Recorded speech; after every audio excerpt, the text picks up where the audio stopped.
good soul in my feet. I feel that hot blood in my body when it drops. Bonjour à tous. Alors, je suis ravi d'être là premièrement, vraiment, pour vous parler de Waller, bien entendu, mais surtout, je ne voudrais pas trop insister sur Waller aujourd'hui. Je voudrais insister sur la démarche que j'ai depuis quelques années maintenant et que je partage, je crois, avec beaucoup d'éditeurs en France et je crois que je partage avec OVH Cloud, bien entendu. Alors, Waller, l'idée, d'abord, je voudrais vous dire quelle est notre mission, la mission qu'on s'est donnée, parce que vous savez, quand on réfléchit, on commence à faire du marketing en entreprise, on veut définir ce qu'est la mission de l'entreprise. Nous, notre mission en synthèse, c'est pouvoir rendre le contrôle de ce qu'il fait à l'utilisateur.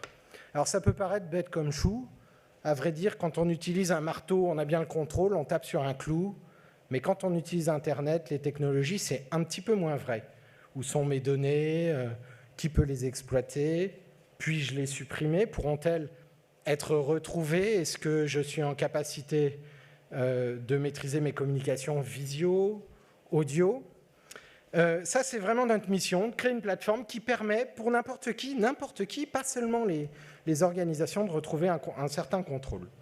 Et en ce sens, ne plus asservir l'utilisateur, véritablement, ou devrais-je dire l'internaute, mais véritablement le servir. Ça, c'est très important pour moi.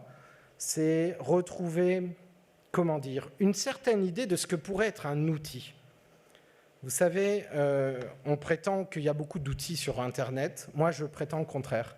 Je pense qu'il y a beaucoup de plateformes ou d'outils, soi-disant, qui sont là pour nous asservir plutôt que nous servir. Or, le premier besoin d'un utilisateur, c'est d'accéder à un service. Et donc, Waller, ça a été construit, c'est une plateforme collaborative, une plateforme sociale, ça a été construit dans tous ses détails pour pouvoir servir ses utilisateurs, leur rendre service. Par exemple, ne pas les polluer de notifications, ne pas exploiter leurs données à leur insu. L'objectif, c'est quoi, in fine, hein, et vous allez comprendre où je veux en venir. L'objectif, c'est la liberté. Et il n'y a rien de plus beau. Et c'est ce qui est mis à mal aujourd'hui dans notre société. Alors évidemment, mon propos dépasse un tout petit peu le cadre du numérique, mais je pense que les acteurs du numérique en France, en Europe, doivent comprendre que parmi ces choses qui peuvent les distinguer, il y a cette soif de liberté qu'on a tous. Pourquoi est-ce qu'il y a le RGPD en Europe? Pour protéger les gens, pour protéger leur correspondance. Ça, c'est la déclaration des droits de l'homme. C'est tout simplement l'idée de liberté. Si je suis protégé, alors je suis libre. Et c'est, je crois, ce qu'on peut reprocher aujourd'hui à un grand nombre de plateformes étrangères qui ne nous protègent pas, nous rendent de moins en moins libres, influencent notre démocratie, influencent notre façon de travailler par des algorithmes et des principes qui ne sont pas les nôtres. C'est ça, il me semble, qu'est la troisième voie numérique. Ce dont on parle ici, c'est la voie européenne. Et je crois, moi, au fond de mon cœur, hein, je pense que la France a un grand rôle à jouer. Je pense que la France aujourd'hui, et nous, les entrepreneurs de France, nous avons un rôle non pas fermé sur nous-mêmes, mais un rôle comme la France a toujours eu, c'est-à-dire promouvoir quelque chose qui dépasse la France, qui est quelque chose d'un peu humaniste. C'est ça la troisième voie du numérique, c'est ni les GAFA, ni les BATX, on connaît les torts des uns et des autres, mais une voie qui nous soit propre, une voie qui ne trahit pas notre culture. Et en ce sens, je vois beaucoup d'entrepreneurs, beaucoup d'entreprises qui comprennent cela, qui construisent des produits numériques, des plateformes technologiques comme Waller, qui ne sont absolument pas des copies et qui sont simplement des singularités européennes pour nos valeurs, et nos valeurs, si je devais les résumer, alors vraiment, j'ai aucune prétention dans les slides que nous avons préparés parce que c'est vraiment la synthèse de beaucoup d'idées, de beaucoup d'envies aussi. Nous, ce qu'on veut faire, c'est quoi? C'est permettre plus de création. Alors ça, je vais vous en parler un petit peu. Moi, je pense que beaucoup de plateformes du numérique empêchent la création. Vous savez, quand j'ai démarré Waller, c'était il y a près de 10 ans maintenant, j'avais vendu un premier client, c'était le groupe Havas. Et donc, j'avais rencontré quelques directeurs et tout, enfin des gens assez haut placés. Et je me souviens d'une rencontre singulière, alors le nom de la personne m'échappe un petit peu, mais à qui j'essayais de convaincre, évidemment, de pouvoir utiliser une plateforme sociale et tout. Bon, c'était un petit peu en avance de phase, mais maintenant c'est plus simple. Et donc le gars me dit, mais j'ai pas le temps, regardez ma boîte mail, j'ai 200 mails, je passe ma vie à dépiler des mails. Bon, ça n'a rien de nouveau, mais ça veut dire quoi? Quand on en est arrivé à ce point où toute notre journée de travail, on dépile, on est soumis en réalité à au bruit du monde, eh bien ça veut dire qu'on ne peut plus créer, qu'on ne peut plus inventer. Et ça, c'est quelque chose qui est très important. Et dans la conception de Waller, on a fait en sorte que nos utilisateurs, bien que pouvant gérer de plus en plus de sphères de communication, eh bien, ne soient jamais surchargés par les pushs, par le bruit, par la vague d'infobésité qui évidemment nous remplit jour après jour. C'est aussi plus de protection. La protection, bon, en un mot, c'est la cybersécurité. C'est pas autre chose. C'est créer des lieux numériques qui sont, comme on l'a vu dans les pitchs précédents, ultra sécurisés. Et ça, c'est la raison pour laquelle nous, Waller, il y a 2 ans, nous avons décidé de migrer toute notre infrastructure chez OVH Cloud, qui présentait déjà de grandes garanties sur ce sujet et qui, je crois, présente aujourd'hui encore plus de garanties. C'est la raison pour laquelle nous, on va migrer toutes nos infrastructures sur le Secnum Cloud d'OVH. Et enfin, plus de liberté, c'est ce que je disais avant.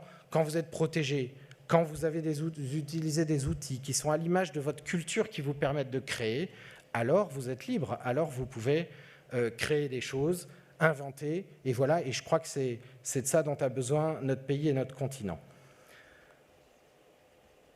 La souveraineté numérique, puisque c'est cela dont on parle, souveraineté pour moi c'est la liberté d'un peuple à disposer de lui-même. Pour faire court, ça a été un gros mot, je sais, pendant beaucoup d'années. Aujourd'hui, Dieu merci, ce n'est plus un gros mot. La souveraineté, c'est tout simplement la liberté, dire mes données m'appartiennent, il n'y a pas de raison qu'elles soient stockées ailleurs ou gérées par quelqu'un d'autre. C'est le choix de la localisation des données, c'est le choix du mode évidemment d'exploitation, de suppression, de sauvegarde, de transmission des données, tous ces sujets que traite d'ailleurs le RGPD. Et j'entends souvent, malheureusement, bon bien sûr, on dit que le RGPD c'est formidable, mais j'entends souvent des critiques, mais en réalité, nous, l'Europe, nous avons été capables de commencer à imposer au monde une autre idée de la gestion des données, et je crois que le RGPD était sur ce point très précurseur. Voilà, ce que je voudrais dire surtout, c'est que la souveraineté numérique, c'est pas du tout comme le greenwashing, c'est pas le souveraineté washing.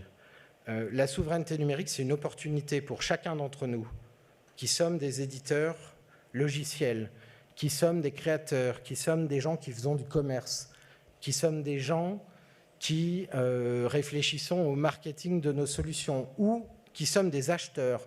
C'est une opportunité pour nous de faire quelque chose de différent de ce qu'on nous impose en permanence, différent des modèles. Vous voyez, aujourd'hui, toutes les plateformes se ressemblent. Teams ressemble à Slack, Facebook ressemble à LinkedIn, enfin, vous voyez, tout se ressemble. En Europe, nous avons l'opportunité de faire des choses qui ne ressemblent pas aux GAFA. Et c'est la raison pour laquelle moi, je n'aime pas du tout ce mot, on dit souvent les alternatives. Vous êtes des alternatives, ben, formidable. Moi, si j'étais une alternative, ça voudrait dire déjà, je démarre petit. Non, on n'est pas des alternatives. On est des gens qui créent des solutions qui ne sont pas la même chose et qui sont à l'image de notre culture. Voilà, je pense que, enfin, l'écosystème européen, français aussi, est très riche. Ça, on l'a vu, il y a énormément de solutions, énormément d'entreprises, d'entrepreneurs qui sont sur le marché. Et Waller s'est systématiquement construit dans cette idée d'un écosystème. Et je crois que le partenariat, parce qu'évidemment, nous ne sommes pas seulement... Enfin, OVH Cloud n'est pas simplement notre fournisseur, ça c'est clair. Il y a du partenariat. Et ces partenariats, nous, ils ont vraiment fait notre solution. Alors là, j'ai illustré avec quelques-unes des solutions que nous implémentons, voilà, avec lesquelles on est en relation. Il y a un écosystème extrêmement riche en France, en Europe. Vous voyez, DeepL, c'est une société allemande. Je crois que OnlyOffice, c'est un projet européen. Enfin, il y a beaucoup de choses. Et moi, je remercie beaucoup Michel et Octave qui ont cette démarche de pouvoir donner la parole à cet écosystème parce que on a tout à gagner à se connaître, on a tout à gagner à se rencontrer, à créer ensemble. Ce n'est pas forcément compliqué de connecter, d'interconnecter nos systèmes. Il n'y a pas que des concurrents sur la place, il y a beaucoup de solutions complémentaires, beaucoup de gens qui ont envie de faire des choses qui n'existent pas. Et je crois que c'est ça la force. La force, c'est de pouvoir se réunir. Et encore une fois, je remercie infiniment OVH Cloud pour cette idée. Alors, je voudrais dire pourquoi on a choisi OVH Cloud. Ce n'est pas du tout au hasard. D'abord pour nous, c'est l'entreprise française la plus évoluée en matière de fournisseurs de solutions SaaS, PaaS. Alors, j'ai écrit IaaS dans ma présentation, je ne suis pas trop sûr, mais bref, d'infrastructure.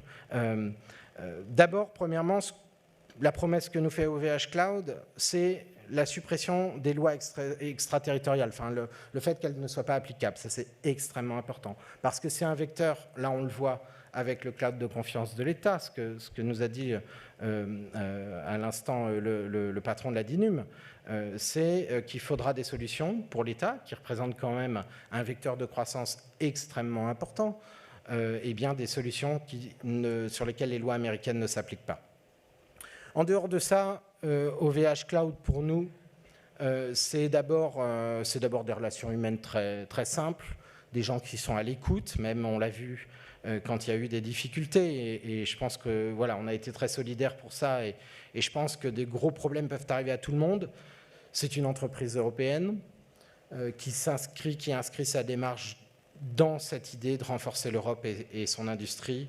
C'est une entreprise qui travaille à l'écosystème, à rassembler l'écosystème. Dès lors, moi, que j'ai écrit à OVH que je voulais migrer Waller, alors on avait quelques serveurs en Angleterre à l'époque, Octave Klaba m'a reçu dans un café, enfin on a tout de suite parlé, ça a été, paraît-il, évoqué au COMEX, enfin c'est des gens qui prennent au sérieux même les petites affaires et qui font en sorte que ces petites affaires deviennent de grandes affaires. C'est aujourd'hui Secnum Cloud, avec le travail de l'ANSSI, donc nous on essaye aussi d'être dans cette démarche. Donc nous chez Waller, depuis 1 an, nous travaillons avec l'ANSSI aussi pour arriver vers ces certifications, et ça nous a beaucoup éclairé tout à l'heure la présentation sur le Secnum Cloud, et nous allons aller vers ces démarches qui vont être non seulement importantes pour les marchés, mais importantes surtout pour les solutions que nous proposons à nos utilisateurs. Et puis, voilà, moi ce que je voudrais, c'est juste terminer sur un mot positif sur l'innovation. On entend parler énormément d'innovation tout le temps. Innover, ce serait inventer le Graal que les Américains ont déjà inventé depuis 20 ans. Non, vous voyez bien que je suis ironique. Non, l'innovation, c'est tout simplement s'affranchir de tout. Pouvoir imaginer des solutions qui n'existent pas. Pouvoir s'allier avec des personnes qui ont la même volonté que nous.